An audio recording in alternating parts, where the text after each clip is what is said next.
সবাই বলে দুমুখো সাপ। এই যে শেষের দিকে ছোট্ট হলুদ দাগটা, এই হলুদ দাগটাই থাকবে। এই দেখুন কি সুন্দরভাবে জিভ বার করছে, দেখুন।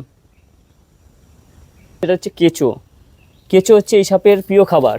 একমাত্র পৃথিবীর মধ্যে এই সাপ যে মাটির মধ্যে প্রবেশ করতে পারে। দেখে একটু লেজে হাত দিয়ে স্পিড বেড়ে যাবে। এই দেখুন। নমস্কার বন্ধুরা, অর্পণেন্দার ব্লগে আপনাদের সকলকে স্বাগত জানাই। তো আগের ভিডিওটাতে দেখেছিলেন একটা ওয়াটার মনিটর লিজার্ড রেস্কিউ করেছিলাম এবং বলেছিলাম একটা সাপ রিলিজ করব, এবং যেটা পশ্চিমবঙ্গ এবং বাংলাদেশে নেই। যদি থাকে অতি অবশ্যই কমেন্ট করে জানাবেন। এবং এই সাপটা আমি বহুদিন ধরে খুঁজছিলাম এবং পেয়েছি। দুমুখো সাপ, অনেকেই বলেন দুমুখো সাপ। এই হচ্ছে সেই দুমুখো সাপ। বলুন তো কোনটা লেজ আর কোনটা মুখ, বলতে পারবেন? দেখুন জিভ বার করছে, ওটাই হচ্ছে মুখ, এবং লেজটা হচ্ছে এই যে দেখুন কাটা মতো, মানে মনে হচ্ছে কেউ কেটে দিয়েছে। এবং একমাত্র এই সাপটি হচ্ছে যে মাটির মধ্যে প্রবেশ করতে পারে। সবথেকে যেটা খেতে পছন্দ করে সেটা হচ্ছে কেঁচো। কেঁচো হচ্ছে এই সাপের প্রিয় খাবার। 10 থেকে 12 ইঞ্চি লম্বা হয়, আর এরকমই সরু হয়, কালো এবং হলুদ ছিটা ছিটা দাগ দেখায়। এবং লেজের পেছন দিকে দেখুন শেষের দিকে এই যে হলুদ দাগটা থাকবে। এই যে শেষের দিকে ছোট্ট হলুদ দাগটা, এই হলুদ দাগটাই থাকবে। এই দেখুন। আর এইভাবে লেজ দিয়ে গুঁতো মেরে এই মাটির তলায় প্রবেশ করার চেষ্টা করে। একদম নন ভেনেমাস স্নেক, মানুষ চেনে না, যার জন্য সাপকে মেরে দেয়। এবং এই সাপ রেন ফরেস্ট এলাকার সাপ, যার কারণে আমাদের পশ্চিমবঙ্গে এবং বাংলাদেশে দেখা যায় না। তবে আজ না দেখা গেলেও আগামী কিছু বছরে দেখা যেতেই পারে, কারণ হচ্ছে প্রকৃতির সৃষ্টি।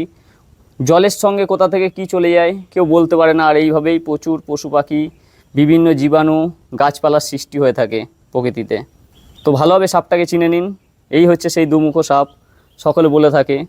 আর আমাদের ওয়েস্ট বেঙ্গলে এই সাপের অনেক কালোবাজারি হয়, কারণ হচ্ছে ঝাড়খণ্ডের দিকে এই সাপ দেখা যায়।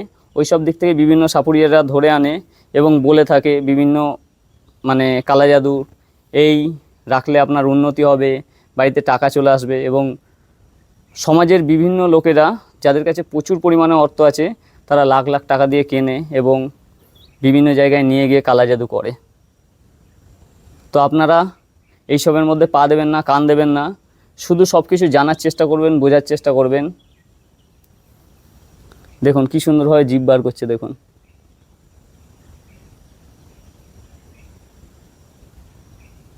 দেখুন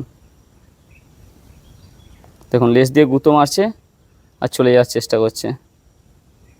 এই হচ্ছে লেজ আর এই হচ্ছে মুখ। দেখুন পার্থক্যটা বুঝুন, লেজ আর মুখের মধ্যে পার্থক্যটা ভালোভাবে দেখুন। দুটোই একই টাইপের লাগে, ওই জন্য সবাই বলে দুমুখো সাপ। কিন্তু কোনো দিনই কোনো কিছু দুটো মুখ হয় না এরকম। যদি দুটো মুখ হয়ে থাকে একদিক থেকে হতে পারে, কিন্তু শেষের দিক থেকে কখনোই মুখ হয় না।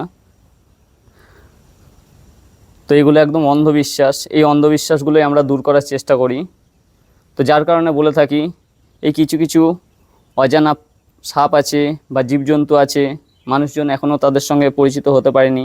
আমাদের মাধ্যমে পরিচিত হয় বিভিন্ন রেস্কিউয়ার বা অ্যানিমেলস প্রেমী যারা আছেন তাদের মাধ্যমে। তো অতি অবশ্যই ভিডিওগুলো শেয়ার করবেন, আপনার আত্মীয় স্বজনকে দেখাবার সুযোগ করে দেবেন, আপনার পরিবারের মানুষকে। এবং আমাদের পশ্চিমবঙ্গ, বাংলাদেশ বা বিভিন্ন জায়গায় যারা বাংলাভাষী মানুষ আছেন তাদের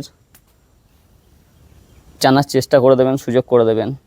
তো এইবার মাটির মধ্যে ছেড়ে দেখাবো কিভাবে চলাফেরা করে এবং কিভাবে মাটির মধ্যে যাওয়ার চেষ্টা করে।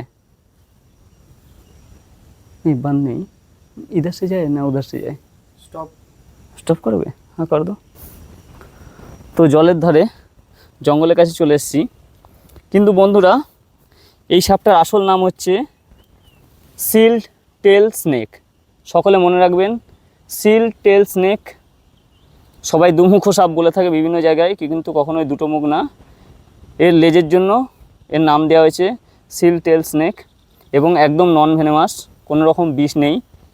কেউ অযথা ভয় পাবেন এই সাপ দেখলে বা মেরে ফেলবেন না, সবসময় বাঁচাবার চেষ্টা করবেন। আর আমরা এইভাবে যার জন্য দেখাই যে যখন কিছু হলে আমাদের সঙ্গে হবে, আপনাদের সঙ্গে হবে না, এই কারণে আমরা দেখাই। তো এখানটা ছাড়ি এবং দেখাবো কি হচ্ছে। এইভাবে মাটির মধ্যে ঢোকে। একমাত্র পৃথিবীর মধ্যে এই সাপ যে মাটির মধ্যে প্রবেশ করতে পারে, নরম আলগা মাটিতে ঢুকে যায় খুব সহজে, যেটা অন্যান্য সাপ পারে না। এই দেখুন মানে এইভাবেই সৃষ্টি হয়েছে, যার কারণে ও কেঁচো খায়, মাটির তলা দিয়ে যায় আর এবং কেঁচো ভয়ে বেরিয়ে যায়, তখন কেঁচোকে ধরে খেয়ে নেয়। এখানে কেঁচো নেই, যার কারণে আমি দেখাতে পাচ্ছি না, কারণ হচ্ছে এটা পাহাড়ি এলাকা, রেন ফরেস্ট এলাকা, আমি সবসময় বলে থাকি। দেখুন মাটির তলায় ঢুকে যাচ্ছে, দেখুন কিভাবে মাটির তলায় ঢুকছে,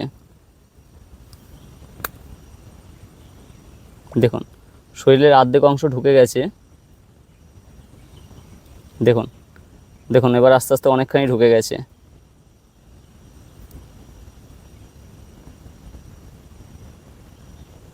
দেখি একটু লেজে হাত দিয়ে স্পিড বেড়ে যাবে, এই দেখুন, এই দেখুন, এই দেখুন।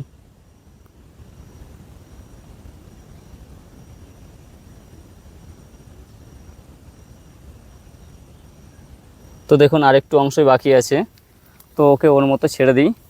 ভালো লাগলে অতি অবশ্যই শেয়ার করবেন। তো বন্ধুরা, দেখা হবে পরের ভিডিওতে। সকলে ভালো থাকবেন, সুস্থ থাকবেন। জয় হিন্দ, জয় ভারত, জয় মহারাষ্ট্র, জয় মারাঠা, জয় পশ্চিমবঙ্গ, জয় বাংলা।